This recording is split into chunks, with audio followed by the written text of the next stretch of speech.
They indicated that when trapped, the creature activated a explosive trap device that destroyed enough rainforest to cover 300 city blocks. Holla ballers, what's going on? I'm doing Survival Hunter today. I'm really excited for this one. Survival Hunter was one of my most favourite specs of all of Cataclysm. I absolutely adored the playstyle, allowing me to be absolutely free and easy and explore everything that was going on around me at all times, and it pushed immense DPS, absolutely tremendous DPS out of it.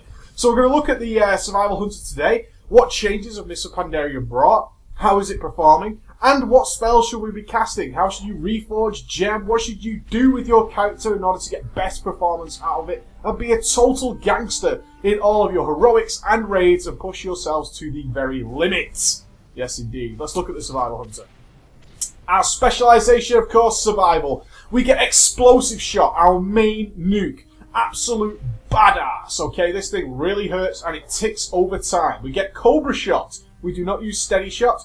Cobra Shot deals 7% weapon damage, also refreshes the duration of your Serpent Sting, and generates some focus. We get Black Arrow, okay? Fires a black arrow at the target, dealing shadow damage over 20 seconds, and shares a cooldown with other fire trap spells. It also has a chance to proc something called Lock and Load for us, which is also awesome. Trap Mastery. Reduce the cooldown of all traps and Black Arrow by 6 seconds, and provides additional benefits to each trap. So our Ice Trap and Freezing Trap duration increased by 30%, which means we can have 2 down at the same time. Explosive Trap and Black Arrow increases the periodic damage done by 30%, and Snake Traps increase the number of snakes we summon by 4. Awesome. Very cool. Let's look at the talents that I recommend you pick up for your Survival Hunter. Okay, at level 15 we get... Now, none of these abilities are going to increase your DPS. It is entirely down to personal preference, okay? Crouching Tiger, Hidden Chimera, reduce the cooldown of Disengage by 10. Very nice when you get some tight spots, especially in your 5-mans. You might want to pull off a couple of those. And the cooldown of Deterrence. Again, should you be in a tricky situation, reducing the cooldown by 60 seconds. Always nice. Narrow Escape is what I recommended for your leveling. Pretty cool. When you disengage, you also Web Trap, allowing you to finish off those mobs. And Post Haste, if you disengage, you also get a movement speed increase. I think your choice is going to come down to either Post Haste or Crouching Tiger, Hidden Chimera, whichever one you prefer, okay? Whichever one you prefer in your raid setting. Not a lot of things can be rooted in a raid setting, be aware of that. Next one's, again, nothing that is going to increase your DPS. However, Silencing Shot, always handy. We run into so many 5-mans where nobody interrupts, nobody does a goddamn thing. As ballers, that is our duty and our God-given right to be the guys that pull that kind of stuff off. Silencing Shot, always handy. The rest of the stuff is some form of CC. We're not going to find much use for CC in any of the current Mists of Pandaria dungeons, so I wouldn't worry too much about these. Again, pick whichever you prefer. Level 45, it's some sort of modification to how we get our health back, okay? So we get Exhilaration, instantly heals you for 30% and your pet for 100% total health on a 2-minute cooldown. Aspects of the Iron Hawk. The Hunter takes on the aspects of the Iron Hawk, increasing ranged attack power by 10% and reducing all damage taken by 15%. Notice this replaces aspects of the Hawk, so the increased ranged attack power by 10% is not a DPS gain. We already have that in aspects of the Hawk anyway, okay? It is the flat 15% damage reduction that we get from that one. And Spirit Bomb. While your pet is active, you and your pet will regenerate 2% of total health over 20 seconds. There are a couple of things here. First, Aspects of the Iron Heart tends to be the overall winner with a flat 15% damage reduction. That is just generally really, really, really good. Spirit Bomb is a little bit weak. It's 2% of total health every 2 seconds. If our healers aren't looking after us whatsoever, then yes, that's pretty cool, but not always. Not always. Exhilaration can be handy for the mega AoEs. Do we need instant healing up? Are we at risk of death? Again, down to your situation. Entirely up to you. The next one does affect your DPS, okay? It does affect your DPS. Let's talk about Fervor. Fervor instantly restores 50 focus to you and your pet and an additional focus over 50 focus over 10 seconds on a 30-second cooldown. Dire Beast summons a powerful wild beast to attack your target 15 seconds. Each time the beast deals damage, you gain 5 focus. And Thrill of the Hunt, you have a 30% chance when you fire a ranged attack that costs focus or kill command to reduce the focus cost of your next 3 arcane shots or multi-shots by 20. Now, for survival, people are debating Fervor and Dire Beast. Thrill of the Hunt is not particularly great. Now, my suggestion for this is that focus is not a primary concern of survival. Our main nukes are quite cheap, and we also regenerate a lot of focus. So Fervor isn't as powerful, suggestively, as Dire Beast, as Dire Beast also gives us focus and does damage.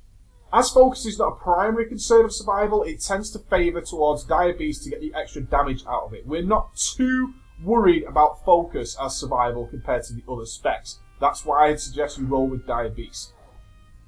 The next one is another DPS cooldown.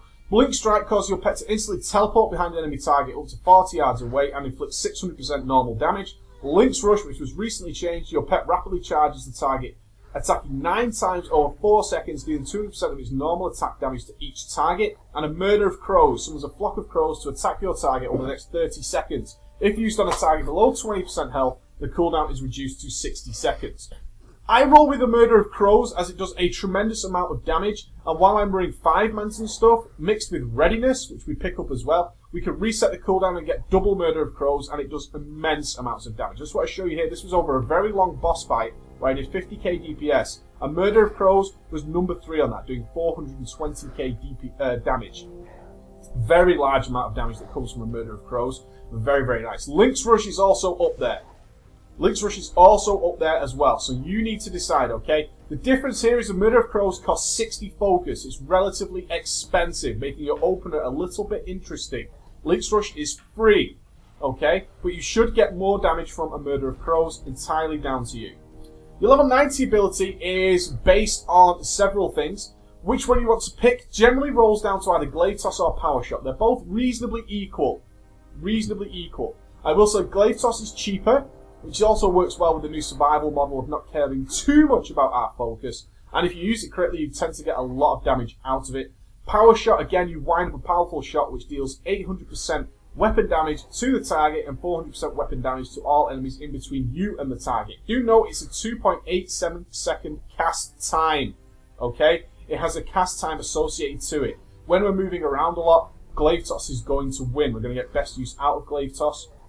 So a relatively low cooldown of 15 seconds is really going to help us with our cleave damage in our dungeons, okay? So real be aware, Glaive Toss tends to be the favourable choice for survival. Barrage, not really. Rapidly fire a spray of shots towards for 2.87 seconds, dealing a total of 640% weapon damage to the enemy target and an average of 320% weapon damage to other targets in front of you. Barrage is very fun. There's no doubt about that, but it is again a channeled spell. We need to be stood perfectly still for that.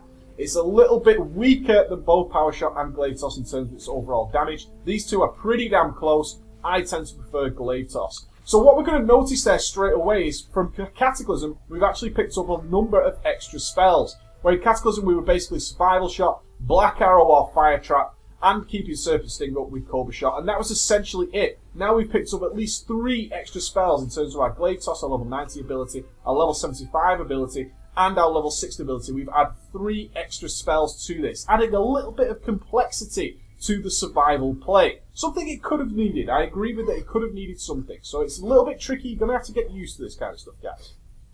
Glyphs. What glyphs do I recommend? Well, if you're doing some 5-mans and you're doing your dailies, which a lot of you will be doing, Glyphs of Misdirection is always nice. When using your Misdirection pet, the cooldown is reset. The 2 primary glyphs that are important. The rest of them are all anything you want it to be. Okay? Anything you want it to be. There's nothing that's really going to increase your DPS specifically, okay? Specifically. You're not going to get anything major out of it. I will say, Glyph of Mark for Death, very nice with 5-mans, and just reduces that annoying factor of switching targets and having to cast Hunter's Mark. Your Arcane Shot, Chimera Shot, Kill Command, and Explosive Shot abilities automatically apply it. That is very, very nice, and a passive DPS increase there, especially while we're switching targets. And Glyph of Animal Bond, particularly needed, okay, in raids. While your pet is active, all healing done to you and your pet is increased by 10%. It's very difficult to argue that that is a bad glyph. It's just an amazing glyph. 10% extra healing, mixed with Iron Heart taking 15% less damage. Hunters are a very, very sturdy class. A very sturdy class. The pet you want to roll with is a Ferocity pet, picking up Rabid, picking up Heart of the Phoenix, Spiked Collar, Dash, and Combat Experience. Always nice. You want to roll with this. This is your general DPS pet. Very nice. Cunning tends to be more for PvP. Ferocity is your DPS pet. So you want to pick up something like a nice wolf, like a Spirit Wolf here. Anything like that is going to be beneficial to you. Let's talk about your stats. and you're gemming and you're reforging. Your stat priorities are relatively simple. Get hit and expertise capped, okay? You want to get there as soon as possible. Hit and expertise cap. So you're not quite there yet. Get your hit and expertise cap. You can be dodged now. Very important, you can be dodged with your ranged attack. You don't want that. You want to get your hit and expertise caps up as soon as possible. Agility is your overwhelming best stats. You want to gem in as much agility as humanly possible. Get your agility in there. So you can see with the meta gem, it's the agility meta gem.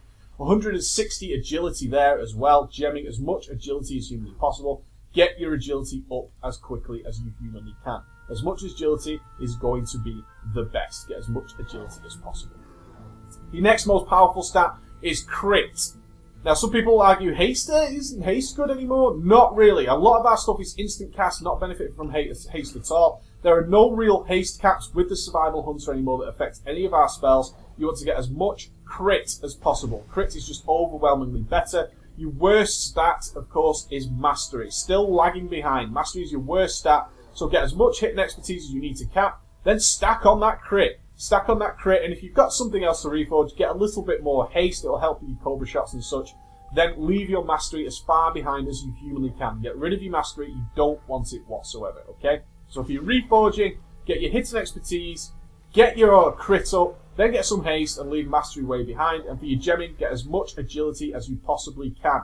Work out your set bonuses. Will I gain more agility by gemming pure agility, or will I just get the set bonus? So you can see here, if I've got a nice flat 160 agility gem, I would still get the same amount of agility, but the fact that I've picked up that set bonus, I gain the same amount of agility, and I pick up some hit. Oh, that's actually slightly behind. I can't do math properly. It's 140 agility. However, we are looking for more hits. Remember, you can reforge hit as well, so that's something you need to bear in mind with your reforge. Very easy. Now, the rotation. As I said, we've picked up a ton more spells. We're still the kings of AoE, and we'll get to that shortly. But what about the pull? What about the pull? The pull is always going to be a little bit tricky. There's a debate on whether or not, even on single target, it's worth opening with multi-shot to not only get some damage and apply Serpent Sting, but the main thing is you want to get all these spells on cooldown as possible. And we have Rapid Fire to consider. Rapid Fire is more powerful than Bloodlust. It's an immense spell. We need to get that in charge. We need to get it on and get it powerful. So your opener should look something along the lines of firing off a multi-shot to get your Serpent Sting up, or you can Serpent Sting it yourself if you don't like that method. Get your Murder of Crows fired off, then get your Rapid Fire going, get your Dire Beast going to get your focus coming, get your Black Arrow on, get your Stampede cast, and get the, remember you've got Stampede as well, and get your Glaive Toss on, and then you're going to come into doing your normal DPS. As soon as Rapid Fire wears out, you're going to pop that Readiness, you're going to do it all again. You're going to get another Glaive Toss, another Murder of Crows, another Dire Beast, another Black Arrow. You're going to get all this stuff going on. It's going to be awesome. And then you're going to pile it into your DPS as normal. What I've done here is I've put a little bar here to track all these spells. Over the course of the fight, you're literally going to want to stack and make sure you're using these spells as much as possible. Should you have any downtime where everything's on cooldown, including Explosive Shot, you just want to fill out with Arcane Shot. That's your filler while you're waiting for stuff to regenerate. But it's not going to be a lot of it, guys. You're going to be using a lot of these spells here, keeping everything on cooldown. Your main priority, simplify your goals, is to keep Explosive Shot on cooldown and use everything else. And then just track your focus. And make sure that you're making best use of these lock and load procs. Once you get lock and load, just fire them all off immediately, okay? The damage is calculated based on how many times it hits. You will not lose any DPS by spamming it. You don't need to worry about trying to weave shots in between or anything like that. When you get your lock and load, simply fire those bad boys off. Get them out there. Get 3 explosive shots on the way. And for the rest of the stuff, keep it on cooldown. Keep it on cooldown as much as possible. Have a nice way of tracking all these 5 primary nukes. The final thing I want to talk about is, of course, Kill Shot. Kill Shot passively for survival fires off twice and hits very, very hard. Very, very hard indeed. It hits super hard. So you want to be firing off those double kill shots as soon as you humanly can, even while AoE. So let's talk about our AoE. Let's move over here. AoE is very, very simple. If we've got 3 plus mobs, get down. Don't use Black Arrow anymore. Don't use Black Arrow. You still want to be using Glaive Toss. You still want to be using a Murder of Crows. And you still want to use Dire Beast. But instead of your normal explosive shot, you're going to be firing off multi-shot instead, which is going to spread your Serpent Sting. That's the main source of the damage, not the multi-shot itself. The main source of damage is Serpent Sting, so make sure you're spreading the Serpent Sting around. Make sure everything has Serpent Sting on it. Instead of Black Arrow, we're going to use our Explosive Trap. And we're still going to keep things like Glaive Toss, Dire Beast, all those things, we're going to keep them on cooldown. When you get your lock and load procs, simply fire off those explosive shots for free. Remember, only 2 of them are free. Very important. Only 2 of them are free. You want to make sure that you're using 2 explosive shots and then getting back to your normal rotation. Keeping Glaive Toss and such on cooldown. Black Arrows again. Fire off those explosive shots. When your Black Arrow or explosive shots back off cooldown, fire it down again. Simple as that, okay? And you're going to do tremendous amounts of AoE. So let's see this in action. A few things to track there. Let's see how it plays out in practice. Let's see if we can absolute gangsters. Let's jump in a 5-man and see how it plays. Alright, balls?